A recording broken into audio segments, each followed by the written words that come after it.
Hello and welcome to the Real Estate Sales Mastery TV. I'm your host, Chadi Bazzi, a real estate coach and trainer, and I'm on a mission to help you master the art of selling so you can take more listings than you are right now, sell more homes much faster than you ever have, work less, and build a business by design. A business you absolutely love that gives you the money, time, and freedom that you deserve. Are you ready? Let's do this. Hello and welcome to the Real Estate Success Mastery TV podcast. I am your host, Chadi Bazzi, and I am super pumped up about today's episode number 56, where I am going to be teaching you how to effectively follow up on 100% of your real estate leads. But before I do that, I want to go ahead and really I just want to drill in your head how important this episode is going to be. So I want you to take this episode very seriously, and to really get your attention, I want to share some statistics with you in regards to lead follow-up. See, here are the statistics. I want you to understand that only 48% of all salespeople never follow up with a prospect. So 48% of the people who are most likely watching or listening to this podcast do not or never ever follow up with a prospect. Okay, so I don't want you to be part of that 48%, and if you are part of that 48%, then pay very close attention so we can get you out of there and we can get you to be converting more of your leads into appointments and sales more often. So that's statistic number one. 48% of salespeople never follow up with a prospect. 25% of salespeople make a second contact and stop. Meaning 25% of you out there, you generate a lead, that's when you generated them, that's like your first contact. So what do? You follow up with them just one more time, and if you don't convert them or whatever happens, you just simply stop right there. So 25% of you fall into that category. If you fall into that category, we got to get you out of that category. We got to get you to really do your lead follow-up each and every single day. Now, moving on. 12% of salespeople only make 3 contacts and stop. 12% of all salespeople only make 3 contacts and stop. Only 10% of salespeople make more than 3 contacts. Only 10% of salespeople make more than 3 contacts. Now, here's where it really gets interesting. 2% of sales are made up on the first contact. Okay, 2% of all sales are made on the first contact. Meaning, look, your odds of converting a lead the first time you meet them, is 98% against you and only 2% for you. Therefore, it is very imperative for you to be doing your lead follow-up. So drill that in your head. Now, here's a interesting, continuing with the statistics. 3% of sales are made on a second contact. 3% of sales are made on a second contact. And now, in regards to the third contact, 5% of sales are made on the third contact. Okay. 10% of all sales are made on the fourth contact. 10% of sales are made on the fourth contact. So look, obviously what you're saying is, every once in a while you're going to get lucky. You're going to make a sale on the first contact. Only 3% of all sales are going to be made on the second contact. So if you make a second contact, you increase your odds of making a sale. And then look, by the time you make a third contact, it's 5%. You've increased your odds dramatically. By the time you make a fourth contact, you're up at 10%. Now, here's the very interesting part. 80% of sales are made on the 5th to the 12th contact. So, if anything, look, these facts are very interesting facts. And if anything, the least that you should take away from those stats is that persistence is key. And if you do your lead follow-up as you should, you will grow your business. Now that we have your attention, I got your attention here. I gave you the statistics. These are the statistics. I got your attention. I want you to make a super large commitment right now. And that is that you are going to be, doing 100% of your lead follow-up every single day, no matter what. So go ahead, make the commitment right now. Come on, did you commit? Did you say yes? Did you nod your head? Are you jumping up and down? Are you excited? 80% of all sales are made on the 5th contact. You want to get there? Are you 100% committed? I hope you are. All right, so look, It's a lot easier than you think. I want you to get that. It's a lot easier than you think when you actually turn lead follow-up into a system like any other system that you have in your business. See, most of you do not think of lead follow-up as a system. So I want to help you put that system in place right now so you can develop the discipline to do your lead follow-up every single day. So let me go ahead and help you out with that. Number one, here's what I want you to do. I want you to put 3 blocks of time in your schedule for lead follow. Every single day, 3 blocks of time in your schedule for lead follow. Preferably, I'd love for you to set it up where you have a block of time, early in the morning during the AM hours. Maybe your second block of time is right before lunch or right after lunch. And your third block of time, somewhere around the time that you end your day for the day. So early evening, etc., depending on what time you get off every single day. So 3 blocks of time for a few different reasons.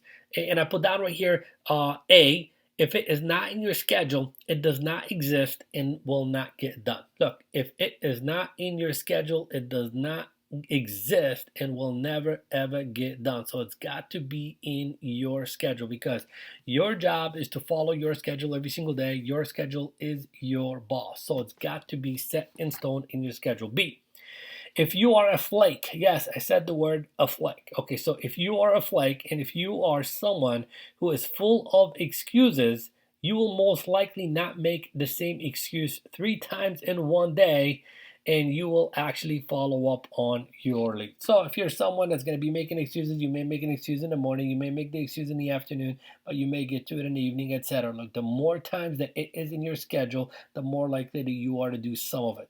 Look, I want you to do all of it. I'm not saying just do some of it. I'm just saying if you are a person that needs to develop that habit, to develop that discipline, let's start off this way.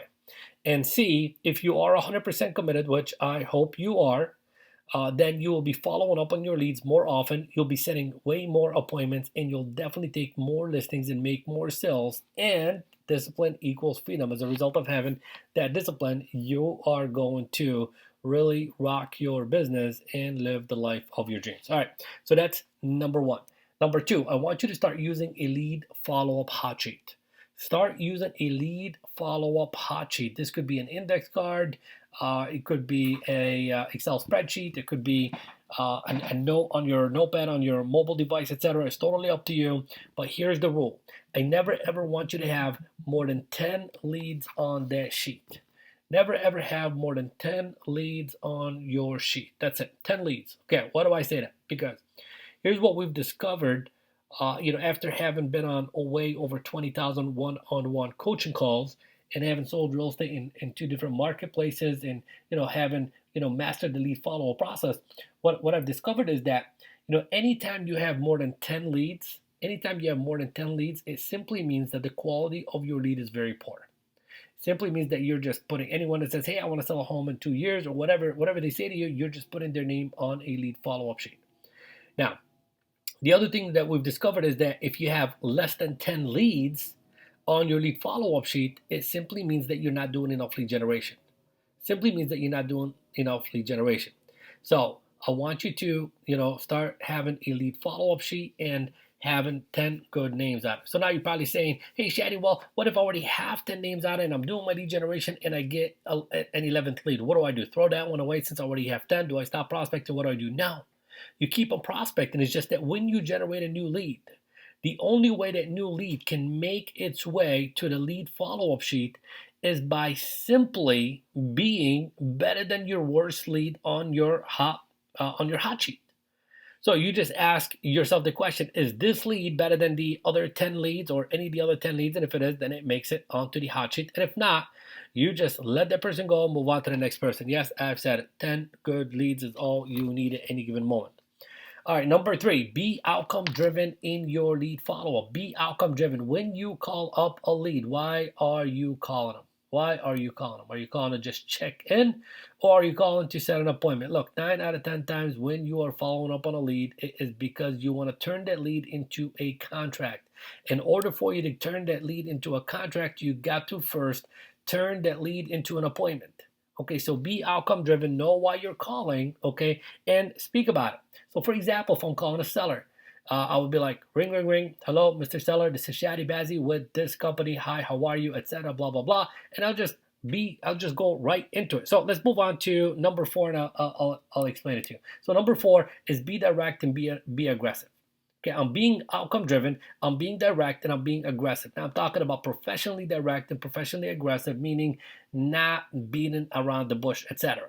Okay, and then I also want you to be 100% assumptive. It's like, why wouldn't they want to set an appointment with you? Of course they want to set an appointment with you. So here's a little partial script for you of how you could be, number 1, outcome driven, how to be direct, how to be aggressive, and how to be assumptive. Ring, ring, ring. Hi, Mr. Seller. This is Chadi, Bazzi with this company. Hi, how are you? What's going on? What's cracking, lacking? Whatever your opening statements are. And I'll just say, Mr. Seller, I wanted to go ahead and give you a call today because and find out if you still want to sell your home. Do you still want to sell your home? And if they say yes, then I'll say, perfect. What would be the best time for me to come over this week to show you how I can sell it for top dollar and very quickly? Boom. Okay, so in that, I'm being assumptive, I'm being direct, I'm being aggressive, and I am being outcome driven. That's how I want you to do it. Now, let me give you a sample if it's a buyer. So, how to be outcome driven, how to be direct and aggressive and assumptive with a buyer. Ring, ring, ring. Hi, Mr. Buyer. Hello, how are you? What's going on? What's cracking, lacking? The usual opening statement, etc. Mr. Buyer, wanted to give you a quick call today and find out, do you still want to buy a house? And if they say yes, then you are going to say, Mr. Buyer, I'm available this week, midweek on Wednesday, or would the weekend be better for us to go out there and take a look at property? Boom. I'm being assumptive, I'm being direct, I'm being aggressive, and I am being outcome driven and trying to get the appointment. So that's what I want you to do. Now, one of the things that may happen as a result of you doing your lead follow-up is your leads may, tell you that they're not ready, etc. So here's what I want you to do. Always pin them down to a specific time frame. So a buyer or seller says, well, I'm not ready right now. I'm not ready right now. You just say, perfect, Mr. Seller, when will you be ready? Or perfect, Mr. Buyer, when will you be ready? Just ask them when they will be ready, okay? And then after you ask them that question, I want you to ask them another question. And the question is, Mr. Buyer or Mr. Seller, okay, or Mrs. Buyer or Mrs. Seller, you'd say, is there anything that could accelerate your plans or delay your plans? Is there anything that could accelerate or delay your plans? I mean, we want to know. I mean, is this 1 month or 2 month time frame that they gave you dependent on an obstacle that they're trying to overcome, or a circumstance, etc.? We want to know. So the point here is always pin them down to a specific time frame. And if you've done that before and you're calling them again, what I want you to do in your lead follow-up is never ever remind them of the last time frame they gave you. Do not remind them of the last time frame they gave you because it may have changed. And look, it always does change. You know this from experience. Look, you've had leads before where they told you, call me in a month, and you called them in a month, and they were like literally listed or sold 2-3 weeks ago because their time frame may have changed. So rule of thumb is whatever time frame they gave you, always cut it in half. Now, one thing I want you to do in your lead follow-up is never ever let them off the hook with vague answers. Never ever let them off the hook with vague answers. What I mean by that is every once in a while your lead's gonna kind of try to brush you off and hey, just give me a call in a week, give me a call in 2 weeks, we'll see what happens, etc. kind of thing. You know exactly what I'm talking about. Don't let them off the hook with vague answers. You always want to be asking questions. Ask more open-ended questions. Why is that important to you? Tell me more about that. Can you be a little bit more specific? What do you mean? Etc. Okay, that's what I want you to do. Now, if you kind of feel like they're continuing to brush you off and, just like they're trying to get rid of you, ask them this question. Do you even want me to call you back? Do you even want me to call you back? Look, I know that takes a lot of courage to do that. But the thing is, if they don't want you to call you back, if they're not motivated, why would you want to keep them as a lead? You wouldn't want to keep them as a lead. So don't let them off the hook with vague answers. Pin them down and get them to, obviously the main intention that we're doing is, to set an appointment. So that's what you want to do is you want to set an appointment. So let's kind of recap this real quickly. Said, number 1, 3 blocks of time in your schedule. Number two, use a lead follow-up hot sheet. I want you to be outcome-driven in all your lead follow-up. I want you to be direct. I want you to be professionally aggressive. I want you to be assumptive. I want you to always pin them down to a specific time frame. Never ever remind them of the last time frame they gave you. Never let them off the hook with vague answers. And don't forget, the main reason we are calling is to set an appointment. So set an appointment. Make a commitment to do this every single day. Sooner than later, it will become a lot of fun for you. You'll be setting more appointments. You'll be going on more appointments. You'll be taking more listings. You'll have more control over your business. And this will become like second nature for you. All right, so that's it for today's episode. And this episode was brought to you by, our sponsor for the day, HandleThisObjection.com.